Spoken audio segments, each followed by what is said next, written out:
This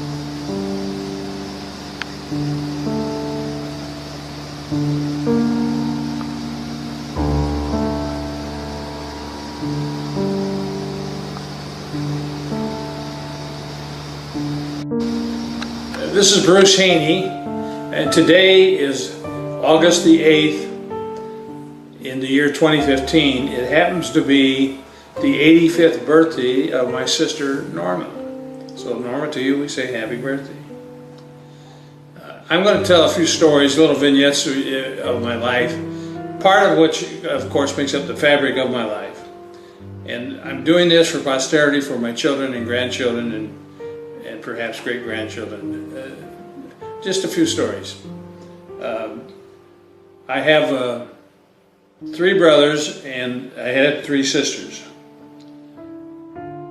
The oldest in the family was a sister called Patricia. She died at birth, really. And then the sister Colleen. Colleen was born August the 7th in 1928 and she died in 1980. Norma was born on this day in 1930. Roger was born on February 25th in 1932. And Terry was born on November 26th in 1933. Those are the ones that are older than I.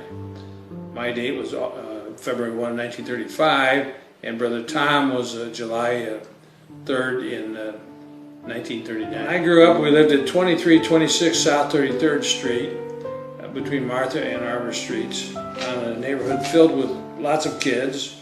I was fortunate enough to spend some of my summers in Denver, Colorado with a kindly uncle, my Uncle Art, and learned a lot about Colorado and really fell in love with Colorado. Over the years, I've been in the newspaper, I don't know how many times, but well over 100, maybe even more. The first time was on July the 7th, in 1942, when I was 7 years old. The war was, no, excuse me, it was July the 2nd in 1945. I was wrong on that date. And the war was on, World War II was on, and they had a camp to keep, I guess, kids busy, and to keep some of their employees at Creighton University busy. Anyway, it was an exercise camp, and they came to take a picture, had some of us get into a pyramid, and Terry and I both happened to be in that picture. But over the years, I was written about it in Bob McMorris's column, time after time after time, and then Jeff Jordan, who had been a newscaster, became a writer for the War Herald, and he had a column, and I was in his column forever. And then Mike Kelly became a very good friend of ours. We traveled with him, and Mike Kelly has mentioned me in his column several times. And then I was in a feature story one time by a business editor by the name of Roger Lewis. And then I was called on for lots of, to make comments about lots of topics. And a lot of that was carried in the paper, so I have a lot of clippings if I could ever get them organized and put them all together for everybody. And the birth of each of our children was an article in Bob McMorris's column, and they were all where we declared a dividend as a result of the merger of the Haney-Finkston merger, January 28th of 1967.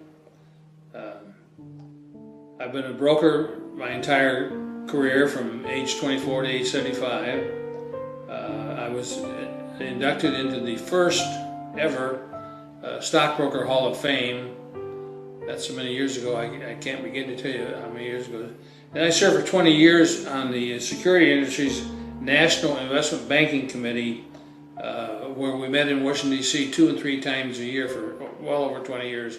Met with a lot of the so-called dignitaries of the day, and I have lots of photos of all of that. Met a lot of interesting people in that concept.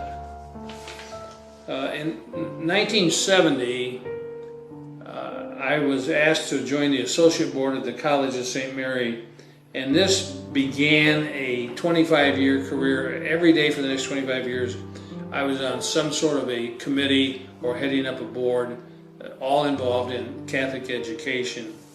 The College of St. Mary, then I was on the board of the Ryan High School, which later became St. Joseph High School. And then I was the lead person, really, other than Archbishop Sheehan, on the development of Skutt High School. And one day I said to the Archbishop, I would like to call the school Skutt Catholic High School, and I would like to inject the word Catholic into the name of Gross High School and Roncalli High School to distinguish those schools as Catholic high schools versus the names that appear on a lot of public schools, like in this town, Peter Keywood, there's a Nathan Hale, and all those. Let's inject the word Catholic in there, and he said, okay, you go do it.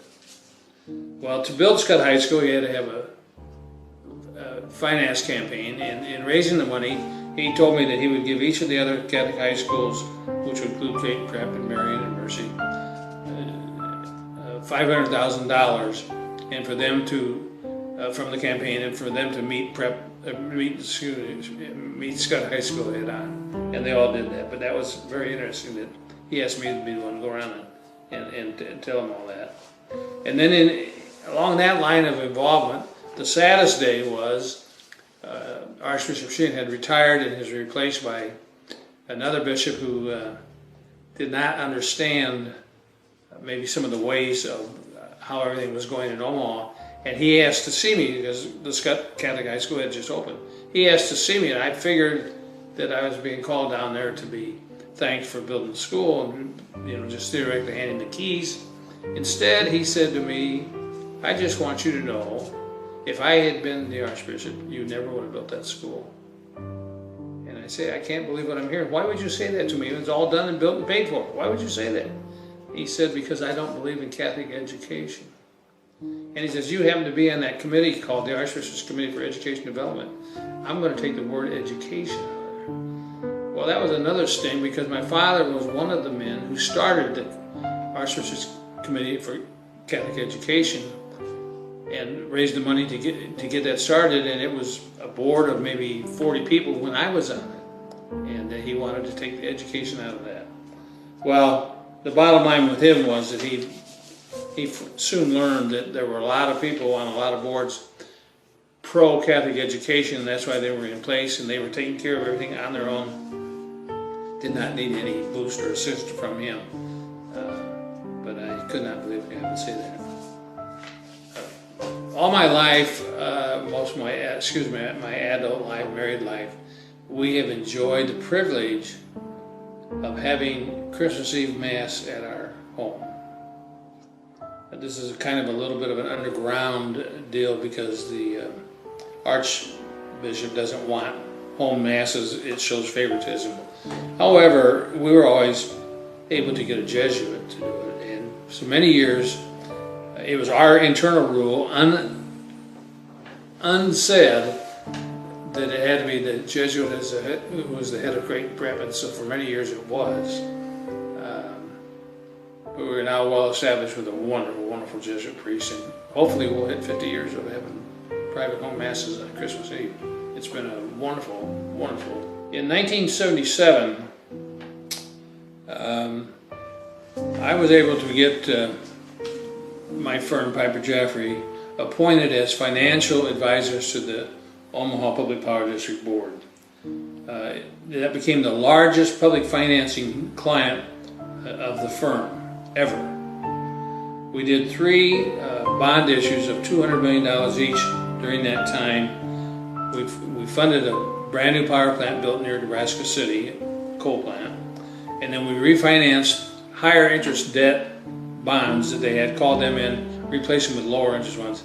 Did not make me very favorably thought about by the bankers in town because we took those banks out of their trust departments and they had replaced with lower interest. But we saved the ratepayers millions and millions of dollars in interest expense by having done that. And during that time, I had a very interesting side treat, really. Blessing happened for me. It just shows that the story I'm going to tell you just shows that you never know what you say or do, or where it plays out in other people's lives. It was in 1977 that I was at a banking convention in Omaha because my friend John Kavanaugh was a congressman, and my duty with the securities industry was to be in contact with the elected officials of our state that served in Washington, D.C. And it came time for the luncheon after a reception, and there was a gentleman there who was from New York City, and he had a photography concession at the Empire State Building.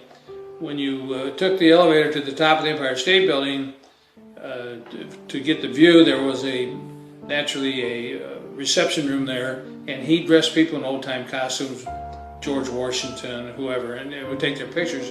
And so they brought him in for the bankers convention, and he turned to me and he says, "Are you going to go in to hear this to the luncheon?" I said, "No, I've heard this speech, but if you want to go to lunch with me, I'll treat you to lunch." And so I took him to the Omaha Press Club for lunch.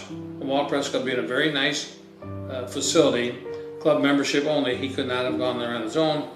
And while we had lunch, as we had lunch, he said, "Next time you come to New York, let me know, and I will treat you to lunch at the Dutch Tree Club." The Dutch Tree Club is made up of people in the letters and the arts. Business people cannot be members unless they are involved in the publishing of artwork or anything about show business. And so I was going into New York just not much after that, and told him I'd be at the luncheon, but I might have some people with me. He didn't know how many I might have with me, so he reserved a table, brought his father over from New Jersey, some of his close friends, and then had room for me to bring 2 or 3 or 4 guests.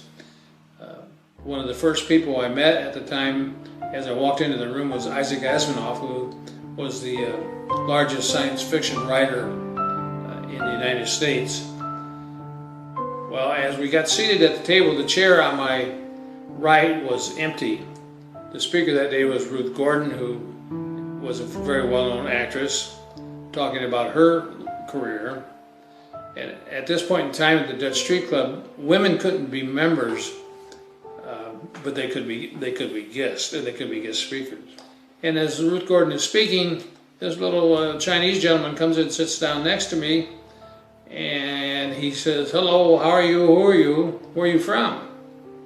And so I told him who I was, and I told him I was from Omaha, and he immediately responded and said, "Joslin Art Museum." I said, "How would you know that? Half the people in Omaha don't know that." "Oh," he says, "they have one of my paintings there.